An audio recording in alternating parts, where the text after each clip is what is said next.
I thought I had found the love of my life when I met Kim. Turns out I was just a stepping stone in someone else's messed up plan.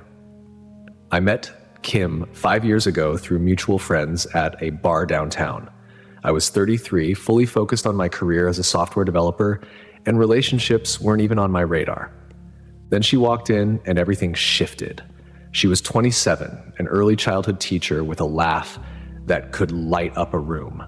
We hit it off right away, bonding over a shared obsession with true crime documentaries and cheesy horror films. It felt like we understood each other from the get-go. Things moved fast, but not in a chaotic way. We started seeing each other almost daily, and within a few months, it was clear this was heading somewhere serious. I introduced her to my friends, and everyone loved her. She was warm, outgoing, and seemed genuinely interested in getting to know the people in my life. It felt effortless, like this was how things were meant to be. Kim's family was a big part of her life. She was especially close to her older sister, Daria, who was married to Mike. They were the kind of couple everyone looked up to. Married for 8 years, they seemed solid, like they had it all figured out. Mike was a real estate agent and a guy I quickly got along with. We played golf, caught games at sports bars, and even went on a few weekend hikes together. Over time, he became more than just Kim's brother-in-law. He became a good friend. The first time I met Daria and Mike was at a family barbecue. I remember being nervous about making a good impression, but they made it easy. Daria was warm and welcoming, and Mike was the kind of guy who made you feel comfortable instantly. As Kim and I got more serious, I started seeing them more often, and every interaction reinforced how close this family was. It was something I admired and looked forward to being a part of. After a year of dating, Kim moved into my place. It felt natural, like the next step in what was already a solid relationship. We didn't rush into an engagement. We gave ourselves time to grow together. 3 years later, I proposed at a small dinner with our families. Kim's reaction was everything I hoped for: tears, laughter, and a resounding yes. The months leading up to the wedding were a blur of planning and family gatherings. Kim and Daria spent hours on the phone every day, coordinating every detail, down to the flower arrangements. Daria was practically running the show, and Kim couldn't stop talking about how lucky she was to have a sister like her. I thought it was sweet and felt grateful that she had such a strong support system. Mike was equally involved, helping out whenever he could and always making time to grab a drink with me when things got overwhelming. By the time the wedding day came, I felt like I had won the lottery. I wasn't just marrying Kim, I was joining a family that felt like a dream. The ceremony was at her parents' lake house, surrounded by close friends and family. Kim looked stunning as she walked down the aisle, and for a moment I thought, this is it. This is what happiness looks like. At the reception, Mike gave a heartfelt speech about welcoming me into the family. It was so genuine that I remember thinking, man, I'm lucky to have a guy like this in my corner. For those first few months of marriage, life felt perfect. Kim and I moved into a bigger house, started talking about having kids, and everything seemed to be falling into place. I never imagined that beneath all the laughter and family dinners, something darker was brewing. At the time, I had no reason to suspect anything. I trusted Kim and the people around her completely. It was like standing on solid ground, not knowing the cracks were already there, waiting to split wide open. The weekend in Las Vegas was supposed to be about celebrating the end of single life with friends, not the beginning of the worst betrayal I'd ever experienced. Kim and I had agreed to keep things simple when it came to our bachelor and bachelorette parties. No extravagant plans, just separate weekends in Vegas with our closest friends. Her group included her sister, Daria, a few cousins, and some coworkers. My party was smaller, just me, a couple of college buddies, and Mike. He was supposed to be my right-hand man that weekend, the one helping me avoid any wedding jitters. But a day before we left, Mike called to back out. He claimed food poisoning had him bedridden and couldn't make the trip. At the time, I didn't think much of it. He sounded genuinely sick, and it was just one of those things that happens. My friends and I still had a great time. Golf during the day, a couple of nights at the blackjack table, and plenty of laughs. I didn't know that on the other side of town, Kim's weekend was taking a completely different turn. When we both got back, Kim seemed her usual self, maybe a little tired from the party, but nothing out of the ordinary. She shared a few stories about her group hitting up some bars and catching a show. She laughed about how Daria had to babysit one of their cousins who drank too much. Everything seemed normal until the wedding. A few days before the ceremony, I noticed something small, almost insignificant, but it stuck with me. Mike and Kim had a moment of awkwardness during a family gathering. Nothing dramatic, just a split second where they avoided eye contact. I chalked it up to pre-wedding nerves, figuring Mike might have been feeling bad about missing my bachelor party or overwhelmed by all the event planning. After all, he and Daria had been helping us out a lot. But looking back, that moment was the first crack in what I thought was a perfect picture. The wedding day came, and I pushed all those tiny doubts aside. I had no reason to suspect anything. Kim was glowing, and Mike seemed back to his usual confident self. He even gave that heartfelt speech at the reception about family and loyalty. If there were any signs that something was wrong, I didn't see them, or maybe I just didn't want to. Months later, as the truth began to unravel, I couldn't stop thinking about that weekend in Vegas. It was during one of Daria's breakdowns after she discovered the messages on Mike's old phone that I learned the truth. Mike wasn't sick. He had lied about the food poisoning to join Kim in Vegas. They had planned it all using my bachelor party as a cover so they could be together without raising suspicion. I tried to piece together the timeline and how they had pulled it off without anyone noticing. Daria later shared that Kim and Mike had been meeting in secret for months, finding excuses to spend time together under the guise of wedding planning.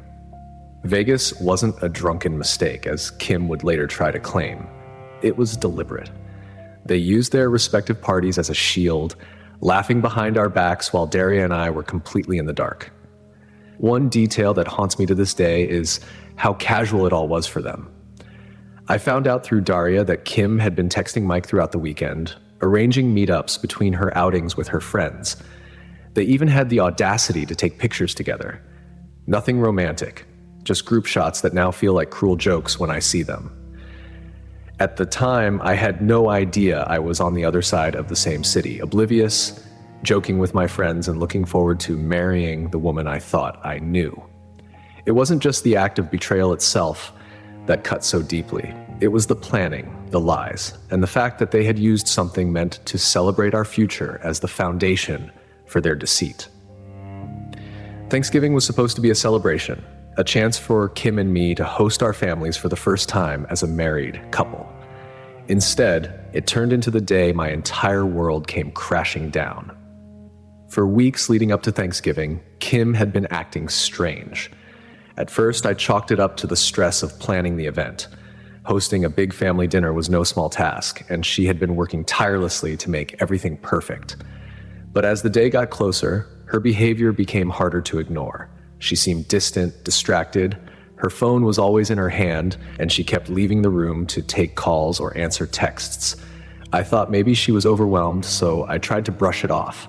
When Thanksgiving Day finally arrived, everything felt off. Kim's smile didn't quite reach her eyes, and her interactions with Daria and Mike were strained. Normally, she and Daria were inseparable at these kinds of events, laughing together in the kitchen or gossiping about family. But that day, they barely spoke. When they did, their exchanges were cold and clipped, a far cry from their usual warmth. Then there was Mike. He seemed tense, avoiding eye contact with both Kim and Daria. At one point, I caught him watching Kim from across the room, his expression unreadable. It struck me as odd, but I didn't know what to make of it at the time. The atmosphere was heavy, and I couldn't shake the feeling that something was deeply wrong. Things came to a head after dinner. While serving dessert, Kim's hands were shaking so badly that she nearly dropped a tray of plates. She excused herself to the bathroom, and I could hear her muffled sobs through the door. I wanted to ask her what was going on, but I didn't want to embarrass her in front of our families. When she finally came back out, her eyes were red and she avoided looking at anyone. Once the guests left, I found her sitting on the edge of our bed, staring at her phone with a vacant expression. I asked her what was going on, and at first she tried to brush it off, saying she was just tired. But when I pressed her, she broke down, tears streaming down her face. She started by saying she had been struggling with something that came up during couples therapy. My heart sank. I had no idea she was even seeing a therapist, let alone that she felt the need for one. Then she said it. She admitted that something happened during her bachelorette party in Vegas. At first, she tried to downplay it, claiming it was just a drunken kiss with Mike and that it didn't mean anything. But the more I questioned her, the shakier her story became. She refused to look at me as she stumbled over her words, and the pieces weren't adding up. If it was just a kiss, why confess now? Months after our wedding. Why had she been acting so distant and why was Mike acting so strangely at dinner? When I pointed this out, she broke down even further and admitted that there was more to the story, but claimed she couldn't remember the details because she had been too drunk. That was the moment everything clicked. Mike's sudden food poisoning excuse before my bachelor party, the awkward glances, the tension at Thanksgiving, it all made sense. My stomach churned as I realized that this wasn't just a one-time mistake. There was something bigger going on, and Kim wasn't telling me the whole truth. I couldn't stay in the house for another minute. Ignoring her pleas for me to sit down and talk, I grabbed my keys and left. I spent the next few hours sitting in my car, parked at my office, trying to process what had just happened. My phone buzzed constantly with messages from Kim begging me to come home, but I couldn't bring myself to respond. The woman I thought I knew, the one I had built my life with, had betrayed me. And it wasn't just her. Mike, the man I considered a friend, was part of it too. Every memory I had of our wedding, every laugh we shared, now felt tainted. And the worst part, I didn't even know the full extent of the betrayal yet. 4 days after Thanksgiving, I thought I had already hit rock bottom. Turns out I didn't even know how deep this hole went. After the Thanksgiving disaster, I stayed at my friend Tom's place. I couldn't face Kim and I needed space to think. Tom gave me a guest room and didn't push me to talk. It was exactly what I needed. Just time to try to make sense of everything. Kim's texts and calls were relentless at first, but I ignored them. On the third day, I finally blocked her number. I wasn't ready to hear more half-truths or excuses. That's when Daria called. Her voice was shaky, and she asked if we could meet. She said there were things I needed to know, things Kim hadn't told me. She sounded so broken that I didn't hesitate. We agreed to meet at a cafe across town, somewhere we wouldn't run into anyone we knew. When I arrived, I barely recognized her. Daria looked like she hadn't slept in days. Her eyes were red and swollen, and she was gripping a laptop like it was her lifeline. We sat in a corner booth, and she wasted no time. She opened the laptop and showed me a series of screenshots. Text messages, photos, even a shared Instagram account I had never seen before. My stomach twisted as I read the conversations. What started as casual messages between Kim and Mike about family, the wedding, and everyday stuff had turned into something else by March. Just a month after I proposed, their texts had become flirty. By April, they were explicit. Daria explained how she found out. Mike had been careless and left an old phone unlocked. The messages were saved in his cloud account. She had stumbled across them by accident, but had spent days combing through everything before confronting him. What she discovered made me physically sick. Kim and Mike weren't just flirting. They had been meeting in secret, stealing moments whenever they could. They even planned the Vegas trip together. The worst part wasn't even the betrayal itself, it was how deliberate it all was. The bachelorette party wasn't some wild, drunken mistake. They had coordinated their schedules, picked a hotel where they wouldn't be recognized, and planned everything down to the last detail. Kim and Mike weren't just sneaking around, they were building a fantasy life. Daria even found messages where they discussed running away together after the wedding. They had looked at houses in another state and talked about starting over, leaving both of us behind. I couldn't believe what I was reading. Kim and Mike weren't just having an affair. They were plotting to blow up both of our lives. And the only reason it didn't happen was because Mike chickened out at the last minute. He couldn't go through with leaving Daria, so they went back to their normal lives, pretending nothing had happened. I was the backup plan. Daria's face crumpled as she told me all this. She apologized over and over, like any of it was her fault. She said she couldn't keep it to herself anymore. She had been trying to process it alone, but she knew I deserved to know the truth. As she spoke, all I could do was sit there staring at the screen. The texts, the photos, the plans, they were all there, laid out in black and white. It was undeniable. When Daria finished, she handed me a USB drive with everything on it. She told me to use it however I needed to confront Kim, to talk to a lawyer, whatever. Then she broke down, crying so hard she could barely breathe. I didn't know what to say. I just sat there numb as the woman who had also been betrayed by the people closest to her fell apart in front of me.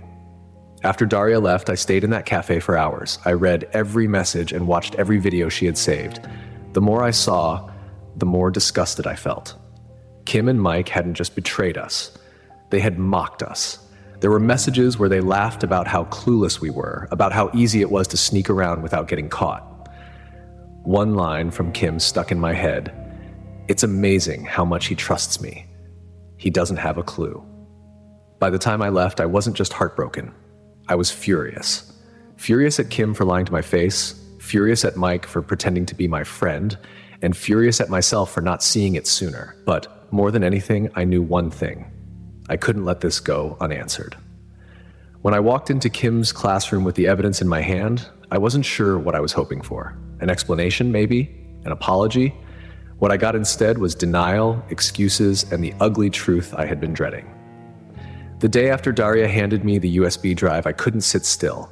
Every time I closed my eyes, I saw the screenshots and heard their mocking words in my head. I didn't sleep, and by the next morning, I had made up my mind. I needed to confront Kim face to face, not just for answers, but because I needed her to know that I knew everything. I drove to her school. Her car was in the lot, parked in the same spot I used to drop her off at when we were still newlyweds. It was surreal walking into that building where she had spent years shaping young minds, knowing that the person she pretended to be wasn't real. I waited until her students had been dismissed, then walked into her classroom unannounced.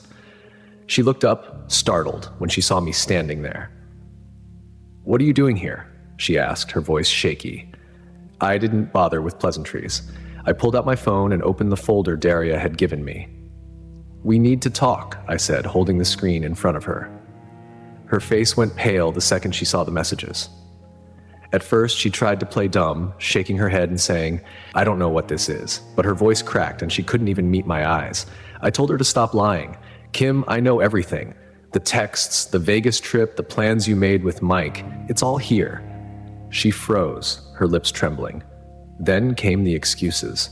"It's not what it looks like," she stammered. "Those messages, they're out of context. Daria must have doctored them or something." Her words were desperate, but her expression said it all. She knew she was caught. When I didn't respond, she broke down, sobbing into her hands. "I'm so sorry," she cried. "It just happened. I didn't mean for any of this to happen." I could feel the anger rising in me, but I kept my voice steady. "You didn't mean for it to happen. You planned a whole life with him, Kim. You looked me in the eye, said your vows, and then spent months laughing behind my back. So don't tell me it just happened." She switched tactics, trying to blame Mike. "He pursued me. He was the one who started it," she said, her voice rising. I was confused, and he made me feel things I wasn't ready for. I couldn't believe what I was hearing. "You're really going to stand here and blame him? You're just as guilty as he is, Kim. This wasn't some moment of weakness. You lied to me, to Daria, to everyone." Her defenses crumbled after that. She admitted to everything, how it started with flirtation during the wedding planning, how they used Daria's yoga classes as an excuse to meet up, and how Vegas was the culmination of months of sneaking around. But the worst part was when she admitted why she stayed with me. "Mike backed out," she said, barely above a whisper. "He got scared and decided he couldn't leave Daria. I didn't know what else to do, so I stayed." That hit me harder than anything else. I wasn't her husband. I was her backup plan. She didn't stay because she loved me or because she wanted to make our marriage work. She stayed because her first choice walked away. I stood there for a long time, watching her cry, but I didn't feel sorry for her. She wasn't crying for what she had done to me or Daria. She was crying because her perfect little plan had fallen apart. I told her I was done. "You can keep the house, the memories, all of it. I don't want anything from you except my freedom. As I walked out of that classroom, I felt a strange mix of emotions. There was rage, betrayal, and sadness, but there was also a sense of clarity. For the first time since this nightmare began, I knew exactly what I needed to do. It was time to put her and Mike behind me for good. Walking away from Kim was supposed to be the end of the nightmare, but as it turns out, rebuilding your life after something like this is a lot harder than just signing divorce papers. After I left Kim's classroom that day, I threw myself into moving forward. I packed up my things and moved out of the house we'd shared. Tom helped me find a small apartment across town, just big enough for me to start fresh. I didn't tell Kim where I was going, and I made sure she had no way to reach me. Blocking her number was one of the first things I did, and it felt like cutting a rope that had been strangling me. The divorce process was mercifully straightforward, thanks to the evidence Daria and I had collected. My lawyer barely had to argue. Kim knew she couldn't fight it. We had no kids, no deep financial entanglements, and the evidence of her betrayal left her with no leverage. It was over faster than I expected, but the end of the legal battle didn't mean the emotional scars disappeared. What helped me most during those first few months was my unexpected bond with Daria. We started meeting regularly, grabbing coffee and talking about everything we'd been through. She was the only person who truly understood what it felt like to be blindsided by people we trusted the most. Our conversations ranged from venting our anger to reminiscing about better times, but slowly they became more hopeful. We encouraged each other to look ahead, to focus on what we wanted from the future instead of dwelling on the past. Daria seemed to thrive as time went on. She poured herself into her work, got a promotion, and even started dating again. Watching her rebuild her life gave me the strength to do the same. I found a new job in a different city, far enough away to feel like a clean slate, but not so far that I lost touch with the people who mattered. Meanwhile, Kim and Mike's relationship fell apart spectacularly. Mutual friends told me that reality hit them hard once the secrecy was gone. Without the thrill of sneaking around, their so-called love couldn't survive the stress of daily life. Mike lost several clients after the scandal and his business tanked. Kim, on the other hand, faced backlash at work when parents began questioning her character. She eventually resigned under pressure. Financial problems and constant arguments drove them apart within a few months. One day, Kim showed up at my parents' house, crying and begging for another chance. She said living with Mike made her realize how much she had lost. My parents didn't even let her in. They told her to leave and threatened to call the police if she came back. When they told me about it later, I didn't feel anger or satisfaction, just relief. I had already moved on, and her attempts to manipulate her way back into my life didn't faze me anymore. As for Mike, he tried to reconcile with Daria, sending her long emails filled with apologies and excuses. He claimed Kim had seduced him and that he was in a vulnerable place. Daria forwarded his emails to her lawyer and never responded. The last I heard, he moved back to his hometown to rebuild his life, but the damage he caused won't be forgotten anytime soon. Starting over hasn't been easy.